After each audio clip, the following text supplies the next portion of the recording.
You know, meron na tayong pang ano natin, tawag dito, panlagay sa bubong. So ito ay nalagyan ko na rin ng ano ng screen, paikot yan. Tapos ito na. Yan. So ito ay all the way hanggang doon. Pero yung pinakaplano natin, yung magiging trapdoor natin is medyo magbabago ng bahagya. Okay. So ito yung magiging trapdoor. Dapat doon ko ilalagay pero dito na lang. Yan, ito. Tatasan ko kasi ito medyo mataas to eh. Ayan o. Pag ganon. Yep, tapos dito yung trapdoor. So bahala na, basta dito na yung side ng trapdoor natin. Tapos ito yung pintuan natin. Yan. Alright, so konting linis na lang mga tol. Tapos re-repaint natin itong ano kasi gabi natin to inano eh. Binanatan, so di natin masyadong na-secure yung ano. But yeah, pipinturahan ko ulit to bago natin pakawalan yung mga young bird natin dito. So ito yung magiging ano niya. Pag naikabit na natin, ito yung magiging itsura niya. Yup. So ano sila rito, maluwag. Makakaligo sila lahat ng maayos, madami. Yan. So yeah, dapat dito yung trapdoor natin. Ito kaya may butas to dyan. Pero yeah, laging nagbabagong mga plano. So pinipilit kong tapusin right now. Kasi nga ano, nagiging maulan. Yan, ganda oh. Nagiging ano, pampaiba-iba yung ano, yung weather. So yeah, ngayon lang gumanda. And then tomorrow, sabi makulimlim, pero alam niyo naman, pabago-bago. Alright, so yun, naging ano na, dumumi dahil sa kamay. Napinturahan ni Amaya, pero sabi ko tuloy na natin yan. Naglagay kami ng mga kamay. Alright, so sana matapos today. Pahinga lang ako kasi medyo mabigat yung inaakit natin ano, steel matting. Ito, grabe, maano to, 4x8, medyo mabigat. Okay, so yeah, mamaya update ko kayo kasi nagpapaligo rin tayo doon kay Amaya. Dahil si Amaya ay gustong ano, tawag dito, gusto mag-swimming kaya binili natin. So medyo makalat pa ng konti pero tapusin lang natin tong ano natin, 360 viewing area. Yan. And landing board. And then yeah, maganda kakalabasan na ito mga tol. Yep, so make sure ko lang na i-align natin. Ito kakakit ko lang. Grabe ang bigat. But yung ginawa ko, yung ilalim pininturahan ko na. Yan, para sa taas lang ang pipinturahan natin. So break time muna, tapos clean up, and then 4 yun. So 3 pa iaakit natin dito sa taas. Medyo bumaga lang tayo ng ilang araw dahil nga ano, pa iba-iba yung weather, but yeah, almost done, and then maganda yung kakalabasan nito. Alright, let's go. Mamaya ulit. Hi, Daddy! Hi guys.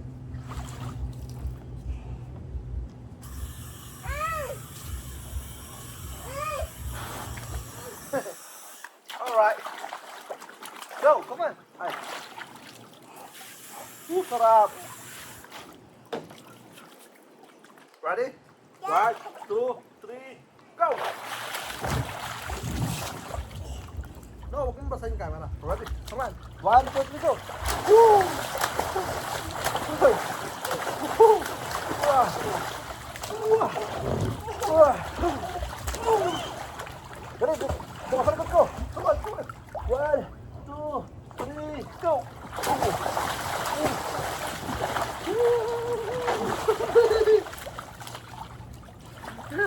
Oh, malunod ka!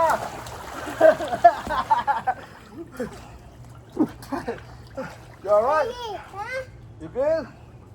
Daddy! Yes. Daddy, please! Okay, go. 1, 2, oh, galing ka. Woo! Ang galing ka. Go this side. 1, 2, 3, go.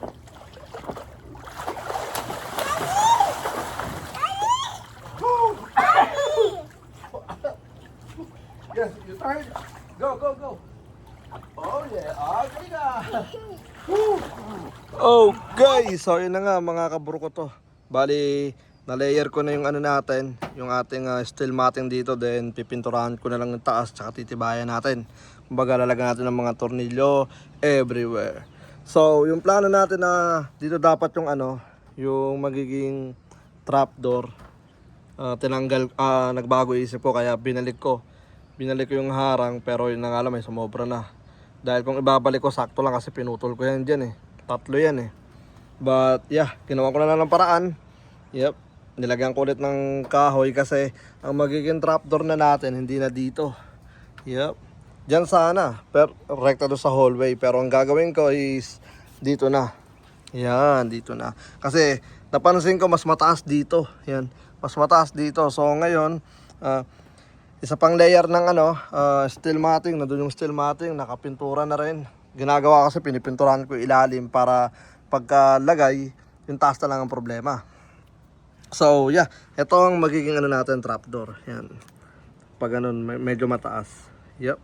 Tak tak tak tak tak. But yeah, slowly but surely, kasi di naman tayo masyado nagmamadali dahil yung weather nga is pa iba-iba. Ulan. Tulad kaninang umaga, umulan na naman. Si Amaya sumisilip. And then yeah, but tomorrow pagka di umulan, tatapusin na natin to. Ito na lang naman, tawag dito, yung sa trapdoor na lang naman kung paano, pinipigure out ko pa kung paano ko siya gagawin. But ang target ko kasi is pwedeng pag nag-clock, pwede silang pumasok dyan, rekta dyan sa ano na yan, yung kwarto na yan. Yep, may kwarto dyan. Kwarto, tapos kapag may mga late, sasarado ko lang yan. Then kapag may dumating is dito sila sa hallway sa ilalim. Yan. So isipin natin kung paano yan, but gagawa natin ng paraan yan. Yep. So yeah, hopefully sana this week matapos na natin. Basta good yung weather, kasi alam niyo naman yung weather, paulan-ulan. Alright, sabay mga nag-add lang tayo ng mga kahoy yan, kaya ito wala to. But it's okay. Ayan. Madali na lang yan mapinturahan. So pinipinturahan ko na kasi kagad para kapag nilagay yung steel matting is hindi na masyadong mahirap magpintura. Yep. At saka kaya ko pinipinturahan is dagdag tibay kapag ulan, alam niyo naman, ulan, tapos tawag dito, ulan, araw, lahat ng weather. So madaling masira talaga pag kahoy. Alright, so yeah, soon makakapagano na tayo rito, trap training. Yan. So pagkagawa natin dyan, then gagawa tayo ng butas dito, gagawa ng butas dyan, tapos papasok sila dyan, lalakad sila rito, trap training. So lalagyan natin dito ng parang parang harang muna nila para makapag trap training sila. Tapos dito, siyempre maglalagay tayo rito ng kahoy kapag all goods na yung mga ibon natin, para kapag naglanding sila is hindi sila masugatan or something. So yeah, dito banda, basta maglalatag tayo dyan. Sa ngayon 360 muna, para nakikita nila yung labas, buong area. Tapos dito magkakaroon pa sila rito ng trap training. Kumbaga yeah, soon kailangan matapos na natin ito para maumpisahan na natin ang ating unang pagpapakawala. But it's okay, maaga pa naman kaya okay lang yan. Yan, so yung dating rumerekta dito na sila rerekta ngayon. Mayroon ng rumekta dyan, at least medyo mababa na.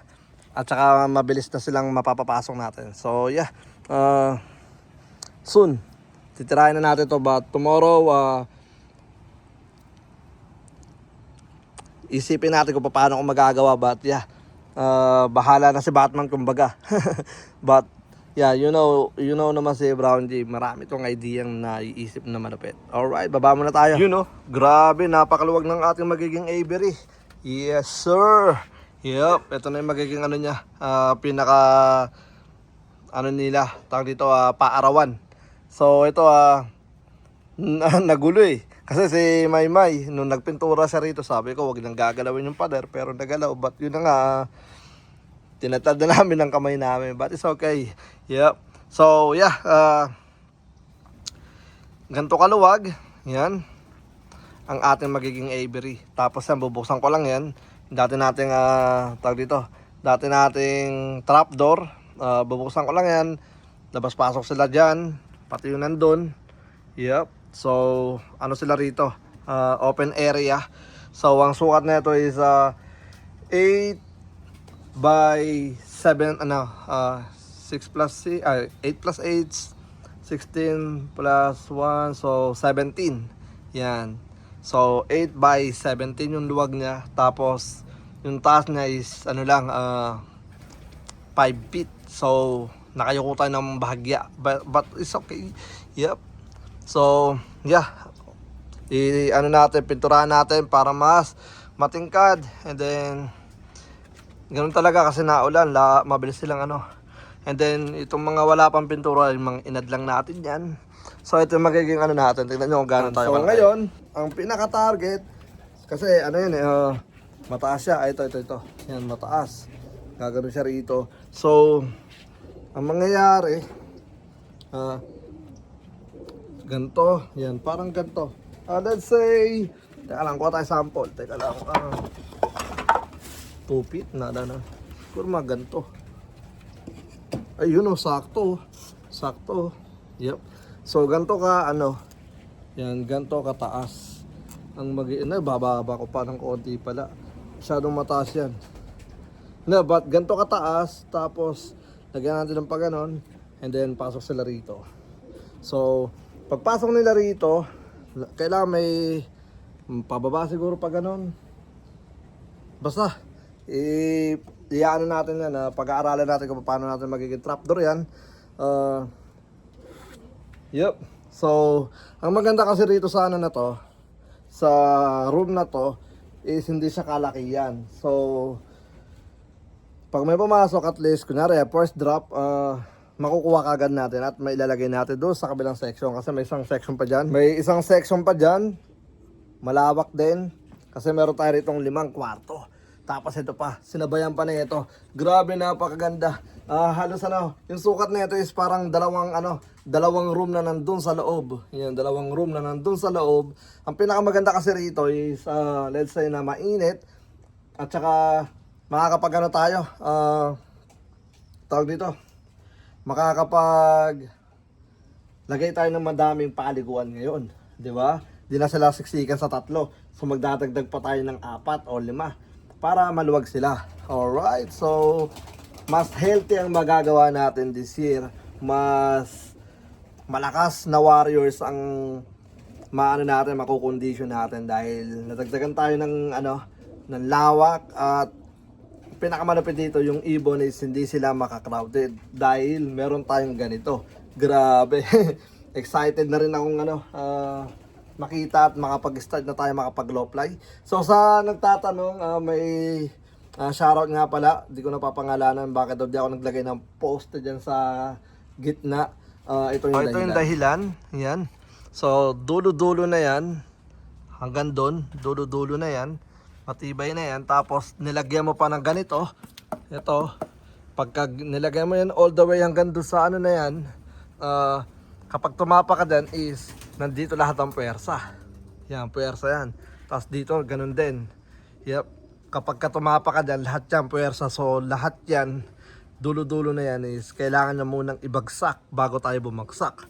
But hindi naman mangyayari yun. Hindi naman tayo ganun kabigat at hindi naman tayo madalas sa taas. At sinubukan ko na, okay naman siya. Hindi naman siya ganun ka, kalog. Yan. At saka matibay yung mga tol. Dinagdagan pa ng steel matting. Ito, pininturahan natin. So, hindi na tayo masyadong pintura dyan. But, yeah, every blue moon, yan, pipintura tayo. And then, after neto, okay na. May, na tayo, landing board, may, trap door is clean up na tayo. Yep, madali naman mag-clean up. Yes, sir. So, mga ibon is healthy, good condition at ready na silang mag-trap training, but it's okay mga tol. Yan, kakarating lang din naman ng mga ibon. Magti 3 weeks. Magti 3 weeks pa lang sila, so ano, tag dito, all goods yan. Kasi naman pakawalan kaagad natin sila is delikado yon. Yep, malayo-layo pa yung lalakbayin nila. But yun na nga, tawag dito, marami nagpadala ngayon, Monday. Kanina nag-check ako sa email ko, meron na kaagad tayong mga 7 o 8 box. Tapos iba pa yung mga nagpi-PM sa akin ngayon lang. May mga nagpi-PM sa akin ngayon lang na napadala na daw nila yung mga ibon nila. So nagpadala sila ng mga hapon. Iba yung umaga sa hapon. So possible na kapag may nagpadala pa bukas, possible na hahakot tayo ng mga 50 plus ngayong week na to. So maraming salamat at parating na yung mga matitigas na warriors at iandaan nyo na yung budget nyo sa pooling. Dahil tatanda rin natin ang pooling itong Capistrano Classic One of Praise. So yun na nga. At saka mag-out tayo ng natin, hat natin sa mga gustong umorder, pre-order, PM na kayo at just let me know. Text me 850-454-5763 kung gusto nyo umorder ng hat. Alright, let's go. Peace out.